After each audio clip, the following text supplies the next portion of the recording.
بسم الله الرحمن الرحیم۔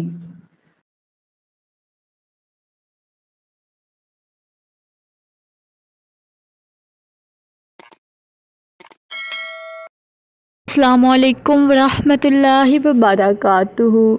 Welcome back to my channel M S اسلامی دنیا۔ میں امید کرتی ہوں آپ سب خیر و عافیت سے ہوں گے، ایمان اور تقوی کی بہترین حالت میں ہوں گے۔ اللہ پاک آپ کو دائمی خوشیاں نصیب کرے، اللہ پاک آپ کی طرف آنے والے ہر شر کو خیر میں بدل دے، اللہ پاک آپ کو دین پر استقامت نصیب کرے، خوش رہیں، خوشیاں بانٹیں، آمین یا رب العالمین۔ بس اسلامی دنیا لایا آج کا بہت ہی خاص عمل۔ تو آئیے چلتے ہیں اپنی ویڈیو کی جانب۔ ویڈیو کو پورا دیکھنا ہے، اسکپ نہیں کرنا، تاکہ آپ اس کی تمام معلومات سے آگاہ ہو سکیں۔ اس سے پہلے آپ سے گزارش ہے، اگر آپ نے ابھی تک ہمارے چینل کو سبسکرائب نہیں کیا تو کر لیں، تاکہ ہماری آنے والی ہر ویڈیو سب سے پہلے آپ کو ملے۔ ایم ایس اسلامی دنیا چینل جو کہ آپ کے لیے لاتا ہے قرآن و حدیث کے مطابق بہت ہی خاص وظائف، جن پر عمل پیرا ہو کر آپ اپنی زندگی میں پازیٹیو تبدیلیاں لا سکتے ہیں اور اللہ تعالیٰ کی ذات کے قریب ہو سکتے ہیں۔ آج کا خاص وظیفہ ہے استغفار کے بارے میں۔ تو میں آپ کو بتاؤں گی استغفار کی فضیلت، اس کے فوائد اور اس کی اہمیت۔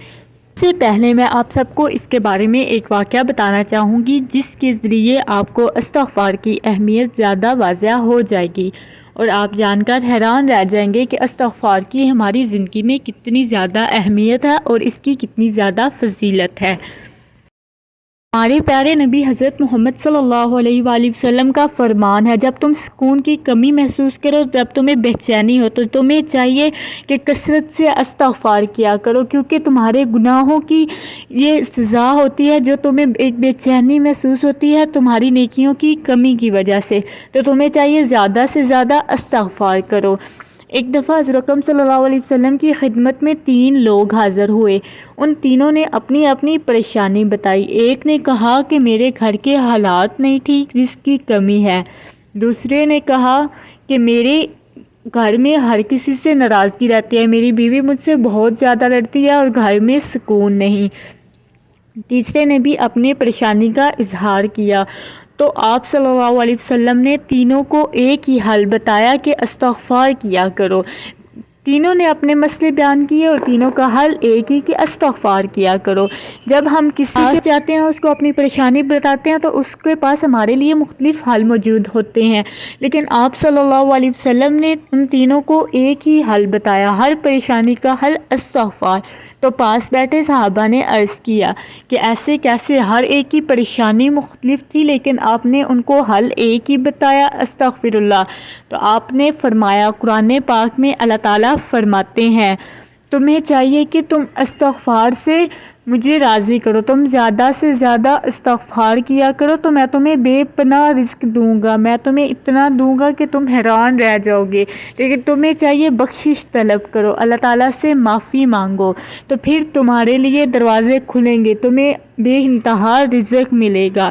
تو ان سب کی پریشانی ایک ہی ہے، کیونکہ اللہ تعالیٰ قرآن میں خود فرما رہے ہیں، مجھ سے بخشش ہر مسئلے کا حل ہے، تم مجھ سے بخشش طلب کرو، میں تمہیں بے پناہ عطا کروں گا۔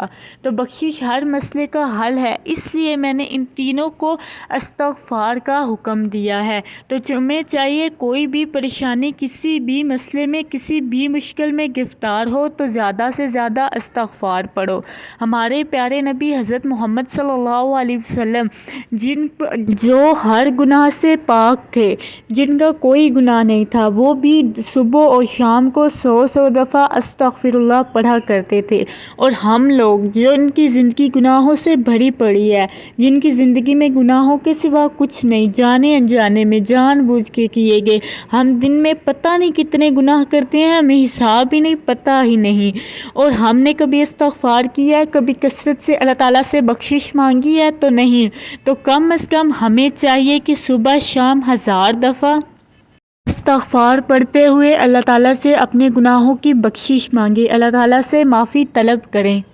اس کے دنیا میں بھی بے پناہ فوائد ہیں اور آخرت میں بھی بے پناہ فوائد ہیں۔ تو ہمیں چاہیے کہ اپنی زندگی میں استغفار کو لازمی لائیں، کثرت سے استغفر اللہ پڑھتے رہیں اور صبح شام اس کو اپنی زندگی میں لازمی کریں۔ صبح شام 1000 دفعہ، اگر 1000 دفعہ نہیں پڑھ سکتے جتنی دفعہ پڑھ سکتے ہیں استغفر اللہ پڑھا کریں۔ اللہ تعالیٰ قرآن پاک میں فرماتے ہیں سورۃ البقرہ میں، توبہ اللہ سبحانہ تعالیٰ کی محبت حاصل کرنے کا ذریعہ ہے۔ نور میں اللہ تعالیٰ کا فرمان ہے، توبہ دعاؤں کی قبولیت اور گناہوں کی بخشش کا ذریعہ ہے۔ ہود میں اللہ تعالیٰ کا فرمان ہے، توبہ نرینہ اولاد اور گناہوں سے بخشش کا ذریعہ ہے، طاقت اور قوت کا ذریعہ ہے۔ تو جب توبہ ہر غم ہر پریشانی کا علاج ہے تو ہمیں چاہیے ہر حال میں اللہ تعالیٰ سے اپنے گناہوں کی معافی مانگیں، اللہ تعالیٰ سے بخشش مانگیں، اللہ تعالیٰ سے بخشش کے ذریعے مدد طلب کریں، اللہ تعالیٰ سے اپنے گناہوں کی معافی مانگیں تاکہ اللہ پاک ہم پر خوش ہوں اور ہم پر اپنی رحمت نازل فرمائیں۔ میرے پیارے نبی حضرت محمد صلی اللہ علیہ وسلم کا فرمان ہے، جو شخص توبہ کی پابندی کرتا ہے اللہ پاک اس کے لیے ہر مشکل سے نکلنے کے لیے آسانیاں پیدا کر دیتے ہیں، اللہ تعالیٰ کی ذات اس کے لیے ہر مشکل سے راستہ بنا دیتی ہیں۔ تو ہر حال میں استغفر اللہ پڑھتے رہا کریں۔ استغفر اللہ بہت ہی چھوٹا سا عمل ہے لیکن اس کے بے پناہ فوائد ہیں، اس کے بہت زیادہ فوائد ہیں۔ تو کوشش کیا کریں زبان پر اس کا ورد رکھیں، ہر وقت اللہ تعالیٰ سے بخشش طلب کرتے رہا کریں۔ بخشش فرشتوں کی دعا کا سبب ہے، فرشتے اس شخص کے لیے دعا کرتے ہیں جو اللہ تعالیٰ سے معافی مانگتا ہے۔ فرمان ہے، جب کوئی جوانی میں توبہ کرتا ہے، جب کوئی شخص اللہ تعالیٰ سے معافی مانگتا ہے، کوئی جوان بندہ اللہ تعالیٰ سے توبہ کرتا ہے تو اللہ پاک اتنے خوش ہوتے ہیں کہ قبر میں مردوں پر سے عذاب ہٹا لیتے ہیں۔ اللہ پاک 40 دن کے لیے مردوں کو قبر میں سے عذاب ان سے ہٹا لیتے ہیں اور فرشتوں سے فرماتے ہیں، اس بندے نے مجھ سے توبہ کی، اس نے اتنی جوانی میں مجھ سے معافی مانگی، اپنے گناہوں کی معافی مانگی، میں اسے ضرور معاف کروں گا۔ اللہ تعالیٰ کی ذات غفور الرحیم ہے، وہ بخشنے والا ہے، وہ مہربان ہے۔ تو ہمیں چاہیے ہر حال میں اللہ تعالیٰ سے معافی مانگیں، اللہ تعالیٰ سے مغفرت طلب کریں، اللہ پاک ہمارے لیے آسانیاں فرمائے، اللہ تعالیٰ کی ذات ہمارے گناہوں کو معاف کر دے، ہم سے راضی ہو جائے، آمین۔ وہ ذات پاک بہت ہی عظیم ذات ہے۔ اللہ تعالیٰ فرماتے ہیں کہ جب میرے ایک بندے کا سمندر کی جھاگ کے برابر بھی گناہ ہوں گے تو میں اسے معاف کروں گا، چاہے کہ اسے چاہیے کہ وہ مجھ سے معافی طلب کرے، وہ مجھ سے معافی مانگے۔ ذات تو اتنی رحیم ہے، اگر ہم 2 آنسو اس کے آگے بہائیں تو وہ اللہ تعالیٰ معاف کرنے پر قادر ہے۔ کہتے ہیں جب پلک سے نیچے آنسو گرنے کی دیر ہوتی ہے، آنکھیں گیلی ہونے کی دیر ہوتی ہے، اللہ تعالیٰ کی ذات ہمارے سارے گناہ معاف کر دیتے ہیں۔ بس ہمیں چاہیے کہ سچے دل سے اللہ تعالیٰ سے معافی مانگیں۔ وہ رحیم ذات ہے، وہ کریم ذات ہے، وہ غفور الرحیم ذات ہے، وہ معاف کرنے والی ہے۔ تو ہر حال میں اللہ تعالیٰ سے معافی طلب کریں۔ اس اسلامی دنیا کے دوستوں، آپ نے اس چھوٹے سے عمل کو لازمی کرنا ہے، آپ نے استغفار کو اپنی زندگی میں لازمی اپلائی کرنا ہے اور استغفار کو کثرت سے پڑھنا ہے۔ اللہ تعالیٰ آپ سب کے ہمارے گناہ معاف کرے، اللہ تعالیٰ کی ذات ہم سب کے لیے آسانیاں فرمائے، ہمارے گناہوں کو بخش دے، ہم سے راضی ہو جائے۔ ہم جانے انجانے میں اللہ تعالیٰ کو بہت ناراض کر بیٹھتے ہیں اور ہمارے گناہ نہیں لگتے کیونکہ ہمارے دل سیاہ ہو چکے ہیں۔ اللہ تعالیٰ ہم سب کو ہدایت نصیب کرے، اللہ پاک ہمیں صراط مستقیم پہ چلائے۔ اگر آپ سے جانے انجانے میں یا جان بوجھ کر بہت بڑا گناہ ہو جاتا ہے اور آپ اس گناہ پر بہت زیادہ شرمندہ ہوتے ہیں تو آپ کو چاہیے فوراً اٹھیں، وضو کریں، اللہ تعالیٰ کے حضور 2 نوافل ادا کریں، اس کے بعد زیادہ سے زیادہ استغفار کریں، اللہ تعالیٰ کے سامنے بخشش مانگیں۔ وہ ذات معاف کرنے پر قادر ہے، وہ آپ کے گناہ معاف کر دے گا۔ تو آپ کو چاہیے کہ ہر حال میں اللہ تعالیٰ سے معافی مانگتے رہیں۔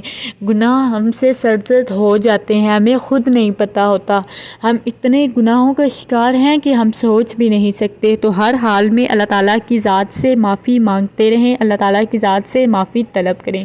استغفر اللہ العظیم الذی لا الہ الا هو الحی القیوم واتوب الیہ، آمین یا رب العالمین۔ امید ہے آپ کو ہماری آج کی ویڈیو اچھی لگی ہوگی۔ کمنٹ سیکشن میں اپنی رائے کا اظہار ضرور کیا کریں۔ کوئی بھی وظیفہ، کوئی بھی کوسچن آپ کو کسی مشکل کے ریلیٹڈ ہے تو آپ پوچھ سکتے ہیں، انشاءاللہ آپ کو رپلائی ضرور ملے گا۔ اس کے ساتھ ہی مجھے دیجیے اجازت، دعاؤں میں یاد رکھیے گا، اپنا بہت بہت خیال رکھیے گا۔ اللہ حافظ۔